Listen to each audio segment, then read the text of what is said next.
Cool. So welcome everyone to the VP Education Hustings. We've got 5 of your VP Education candidates here who'll each be answering a few questions from us as we go along. We'll start off with introductions. So just to introduce myself, I'm Warren. I'm the representation coordinator at the Students' Union, and I'll be co-hosting this alongside Saad. Did you want to introduce yourself, Saad? Yes, definitely. Thanks, Warren. So I'm Saad, and I'm the current VP Education at the Hearts SU. And like Warren has said, I'll be co-hosting with Warren. Great, thanks, Saad. And then obviously we've got our candidates. So if we go in alphabetical order here by first name, and just briefly introduce yourself and your name. So Aravind, did you want to start?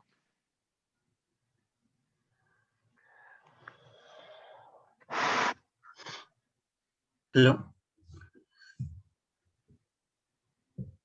Yeah, we can hear you. Just briefly introduce yourself.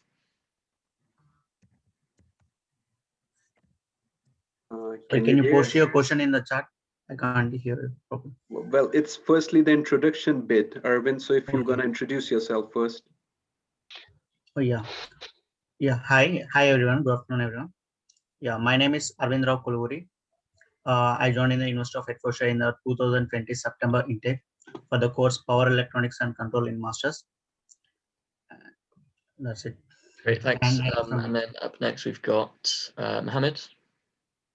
Hello, my name is Muhammad Ali, and I'm currently studying MSc International Business, September 2019 intake. And currently I'm a student reps academics, the student rep mentor, and the former power leader. Great, thanks, Mohammed. And then Pavan. Yeah, hi everyone. I am Pawan Kumar Sangha. I am pursuing my MSc Automotive Engineering, and apart from that, I'm student rep for my course. Thank you. And up next is Shapanch.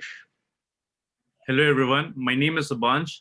I'm studying for VP Education. I'm doing the course of MSc in Cybersecurity. I have done my bachelor's from the same university in Electronics and Mechatronics. Thank you. And then finally we've got Zara. Hi everyone, I'm Zara. I'm a third year physics student and I'm the school committee organizer for SPECS. Thank you. Great, thanks everyone. So yeah, we'll just start moving on to the questions now. Everyone will have 2 minutes to answer each question, at which point we'll move on to the next person. So to kick off, I will ask the first one. I'll just pop it in the chat too. So starting with Aravind, what would you consider to be the main issue students are facing academically right now, and how would you go about dealing with it? 2 minutes. Yeah. At present and during this pandemic situation, the main issue facing by the students is the online classes. And apart from the lectures, the students are mainly facing problem with the labs and the tutorial sessions.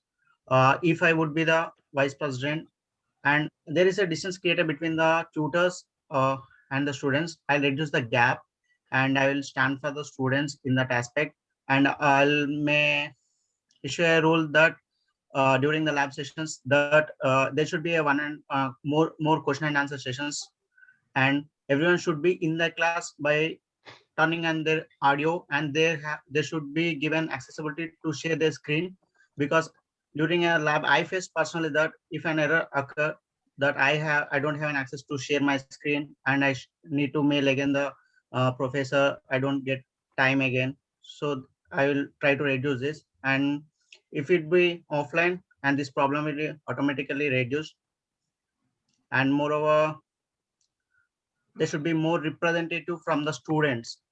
They can't personally in touch with the university, so I may implement that more representative for the students. Great, thanks Aravind. Up next we've got Mohammed. Yeah. So the core academic issues which students are facing is firstly is like delay in the email replies. So the students, when sending out the emails, they are not getting responses on time. The second issue is about the assessment and the feedback, which is very critical. The students have been given 2 or 3 assignments or 4 assignments, due to which their self-study time is quite compromised. And the third thing is like the online classes are there, but there's a problem with the links. So because since the university is using more 3 or 4 platforms, so how I'm going to deal with it is like, firstly, there should be an email handling team separately because we have increased the max number of students, but the support is still there. I mean, we should add some persons to reply the emails on time so that the response cannot be delayed. About the assessment and feedback session, which we can improve by increasing the module leader drop-in hours. This can be improved like that. And about the assignments, we can like minimize it like 2 assignments rather than giving 3 or 4 assignments so that the student's self-learning time cannot be compromised. That's it from my side.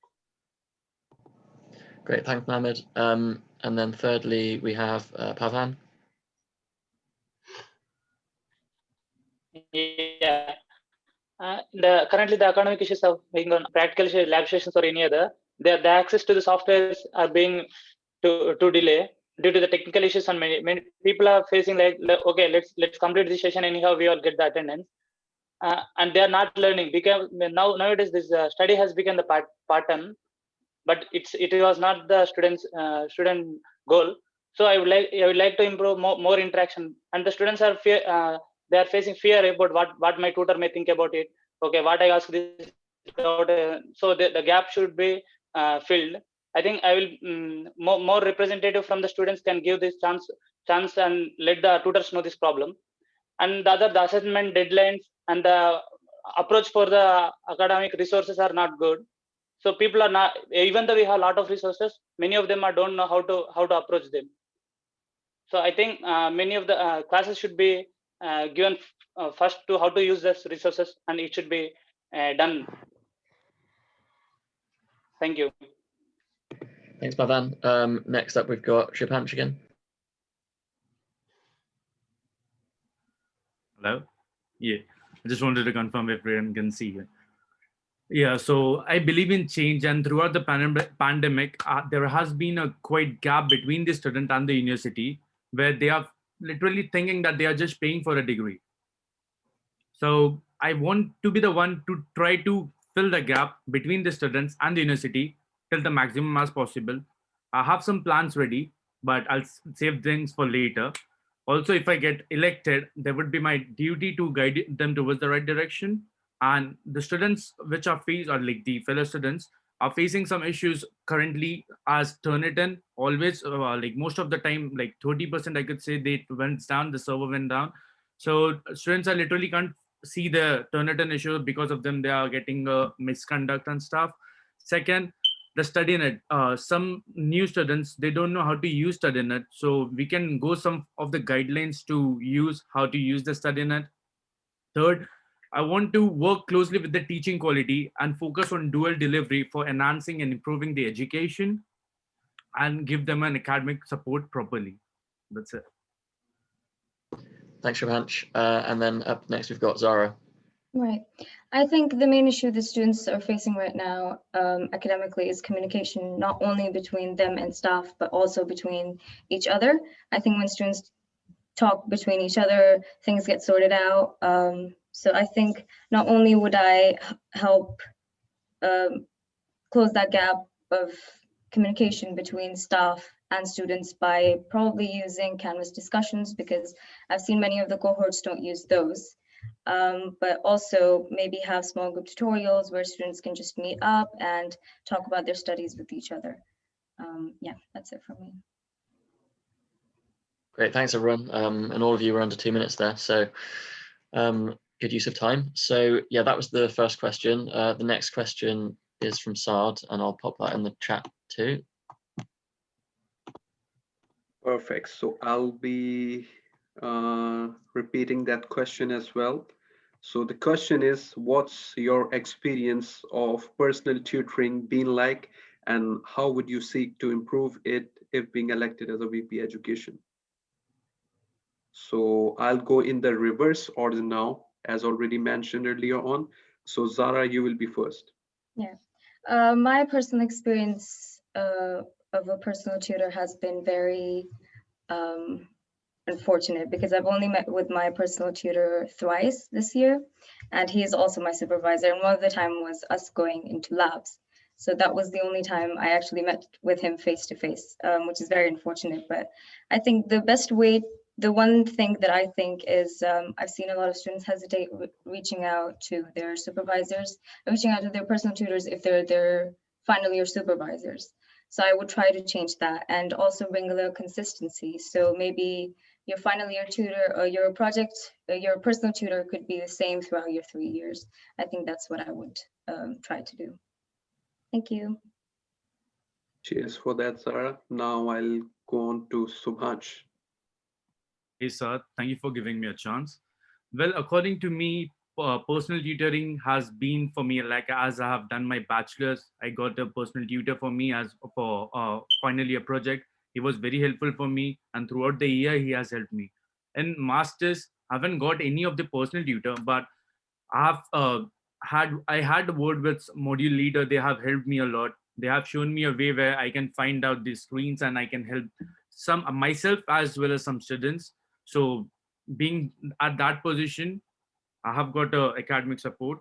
So there could be some more academic support as of uh, if a student is getting a chance of getting directly a brief of like not the exact assessment brief, but a brief of how they actually gonna use the software, how they actually gonna work on it, how they can score good. That could be very profitable for students who have to achieve a good grade, because everyone over here as a student, they want to achieve a good grade, right? So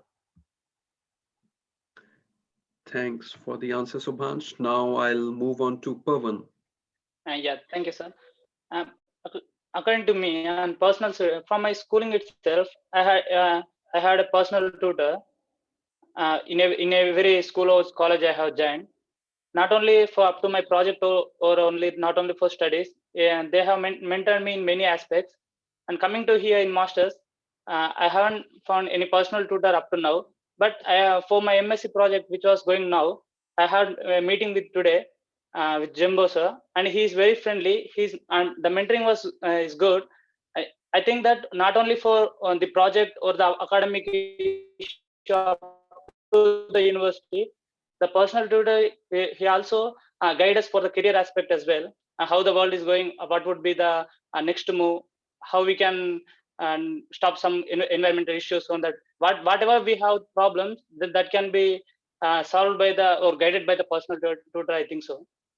And that's it from my side. Thanks, Pavan. Now I'll move on to Mohammed. Thank you, sir. As far as the personal tutoring concerned, since I'm a business school student, so I believe that the personal tutoring is not as effective as it can be seen in my personal experiences. So as far as the improving in this area, if I'm elected for the VP education, then since I'm the business school student, so I know the demographics for this. As far as the rest of the schools concerned, so I will work closely with the SCOs of different schools to identify the needs, the weaknesses, the strengths of different schools so that I can work in improving the personal tutoring system. That's it from my side. Thank you. Cheers, Mohammed. I'll go with Arman is not present over here, so I'll go on to Arvind. Yeah, thank you, sir. Actually, I don't have a personal tutor for the masters, but I have module leader. During my assignments, I cleared all my doubts with the module leader, and the reply from him is very fast. I'm very much satisfied. But what I face the problem is, as is a module leader, he's not teaching all the subjects. When I ask the question of the different subject to uh, the person who is teaching, I didn't get the reply, but I got a reply from the module leader. If I would be the VP and I try to improve, the student are confused what to do the next, what to do the next same, how it would be, and what would be the assignments, results, and even most of the students till the date they don't know that what would be the pass mark and what would be the criteria for the grades. So that should be a duty of the module leader to tell the students in the first week so that the student have the plan and they may prepare according to that. I found many of the students, they don't know about their grades and the rate, how they may get the grades till the results are announced. So I would improve this. Thank you.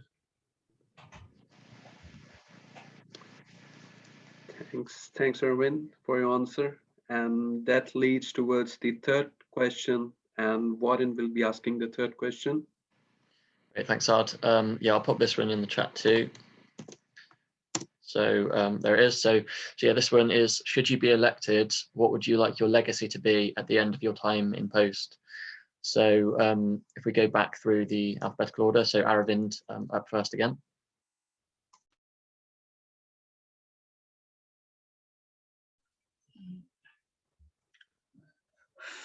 If I was elected at the end of my post, my main aim is I made a nomination just to reduce the gap between the student and the university.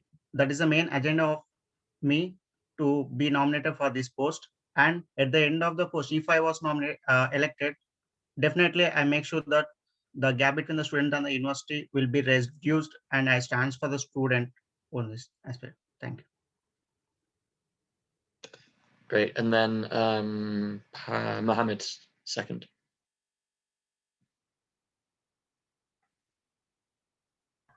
Yeah, about the legacy is concerned. So I would like, I mean, my legacy at the end, I would appreciate that whatever my good practices were, it should be remains in practice, whoever's the next education officer will be. And those practices which I've done, it should be sustained so that it can improvise the quality of the education, which is very important. And since I will be working in the academic support and the well-being as well, so yeah, this is the main thing which I would like, that this thing should be carried forward and it should be sustained. That's it. Thanks, Mohammed. And then third, we have Pavan. Yeah, and my legacy is to every student in the university should get good academic experience. It may be related to course in the timetable version, in any other aspect. They should have feel that, oh, we did the most, we have done 1 year, and they have to be satisfied. Not only me, who will be in that post, but every student has to be satisfied with their academic experience. And that's I will keep my promise. Thanks, Pavan. Next, we have Shabansh. Yeah. So I would like to say on this about the legacy that every student has the potential of achieving an academic grade in their life, an academic goal in their life. Also, they have faced some difficulties. As being a student, even I have faced some difficulties through this COVID. Although university was very helpful, they were quite supportive about the academic, quite supportive about the impact of COVID was suffering for everyone. Still, they have made us feel that we are special, and they have made us feel that we have some exceptional qualities, although being just studying online. Also, focusing on the dual delivery of enhancing the education and academic support, the well-being of students. We can try to fix them with without a waiting of some unrealistic time. This would be an, if I complete some of my points which I want to, which the SU and my sabbatical team will help me out. So if I can complete that, that would be the best thing for students. If I can't, then I would like to go for the other one, like for the next eligible candidate to complete this and to be helpful and to be the voice of the students who are voiceless. Thank you. Great, and then Zara. Right. I would like to leave this role with a good balance of blended learning, I think. So a good balance between face-to-face learning and online learning, because I know that online learning has helped a lot of students, so international students and community students. So I think I would like to leave with a good balance of blended learning. So make communication between students better, make academics better, and their access to software and stuff, even though they might not be on campus. And yeah, I think just make sure that everyone, even though they might be commuting or whatever, they receive just the best quality of education at UH. Thank you. Thanks, Zara. So yeah, that wraps up the third question. So back to Saad for the fourth. I will pop it in the chat as well. I'll just read the question first. And the question is, moving forward, the university will be pursuing a blended approach to learning, where teaching is done both online and in person. How would you work with them to ensure its success? So, like we have done before, I'll start with Zara. Right. I think the main problem would be communication. So I think we need better forums and better communication services between students, and because that is the biggest problem that we have faced this year. Also providing softwares, I would make sure that all students have access to the softwares that they need. Online lectures should be recorded. Students should have more office hours. And yeah, I think that would be communication would be my main focus if we do continue blended learning. Thank you. Cheers, Sarah, for that. Now I'll move on to Subhansh. Thank you, sir. Well, I would go for this sentence as while moving forward. Yeah. So yeah, supportive team. I would focus more on supportive team, which will be a support system for students, because none of the candidate or any of the eligible candidate can hear the voice of 24,000 students. At least I need a supportive team to help them, to guide them towards the VP education, towards the university, also towards the module leaders as well. They can contact them. There are more office hours, but there are some specific time which on, let's consider weekends. They don't get times on weekends. They submit it and they don't even see when they submit the assignments.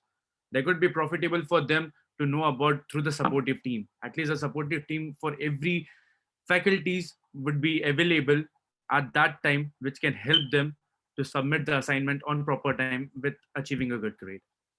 Yes, thank you. Cheers for your answer, Subhansh. I'll move on to Pawan now.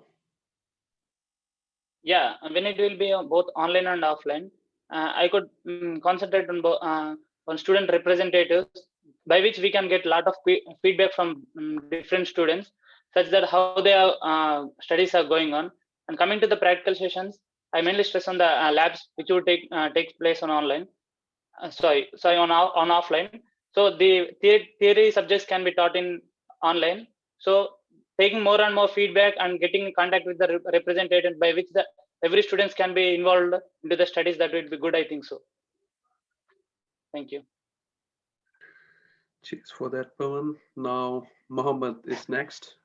Yeah, I would like to start by saying this, as the question says that how we should work in order to ensure success. So in my opinion, that in order to make this success, we have to work on the weaknesses of this program.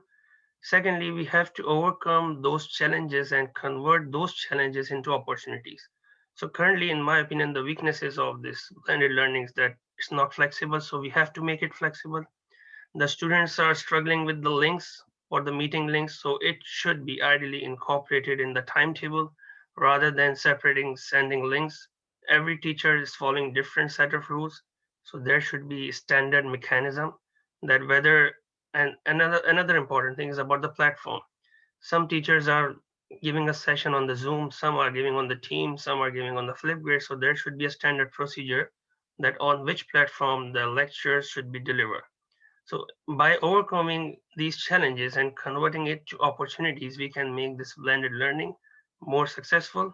And the last important thing is, since we have less face-to-face interaction, so we have to increase the office drop-in sessions with the module leaders and the program leaders, so that students can given a better chance to communicate, to ask for the queries and answer them right away. So these are the key areas on which we have to work, and we can make it successful. Thank you. Cheers for that, Mohammed. And lastly, it's Aravind. Yeah, thank you, sir. I feel for this question, a unique answer is not sufficient because I'm a student of the power electronics.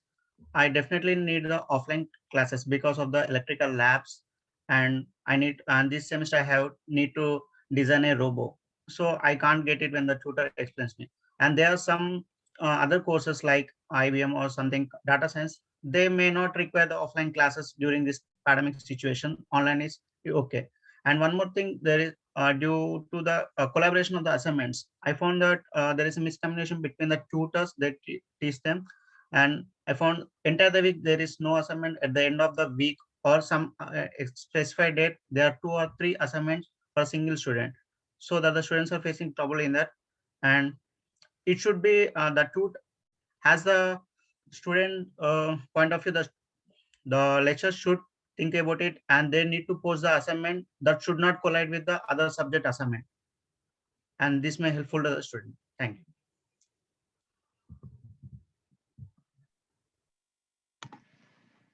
Thanks, Arvind. I guess that sums up our questions, isn't it, Warren?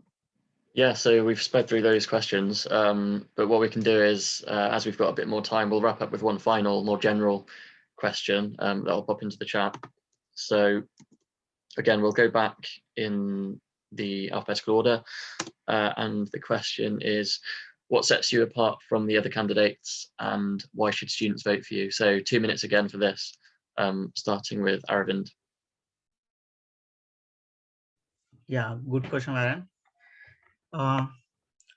I feel that what makes me separate is I am a people person, that I feel I am very sensitive to the people problems. I will be more reactive to the other problem. I feel I'll take it as a personal. This is a special quality which separates me from others. And moreover, I have an experience from my childhood to be as a leader from every step of my life. And it would be a special feature I have. I think so. Thank you. Cool. Mohammed next. Yeah. So what sets me apart? I would like to say that I started my student career as a student representative academics in September 2019. So firstly, there was not a proper student rep system in our business school. So me along with my teammates have managed to organize it. So that was a one big achievement. And based on my performance, so I have been asked to mentor the new student representative as well, which automatically reflects as my success for the student rep role, which I was dealing with in the 2019. So I have given the additional responsibilities for the mentoring the student representative as well. And secondly, then I've been appointed as a power leaders for the HRM and the international business strategy. So based on the success of my previous roles and giving me the additional roles makes me set out and this outstanding candidate, or you can say the potential candidate for this position, so that I can get a platform to raise my voice, to raise the student issues, to represent all students. That's it. Thank you. Thanks, Mohammed. Then we've got Pavan. Yeah, that's a good question which every student has to think. And coming here, being a student representative, as I saw, many of the students have approached me based on any issue they have found for any course related or any university related, any financial related. Every issue they have approached me as being a student representative. I felt very happy and solving their problems. Few are solved by myself, or few are taken to the staff or any other SU team. I felt that being solving the other student issues has made me more happy. So why can't I think ahead and be as a vice president education, so I can listen 24,000 students issues and I can solve them, or can take to the management. And not only the solves, I love to take the feedback from the students as well, how they are experience, what they are doing in the university, and how they actually feel. So I felt that I would be the good if I take all those issues to the management, or few of them are solved by me. And apart from this, I have the previous experience as well, being from my schooling itself.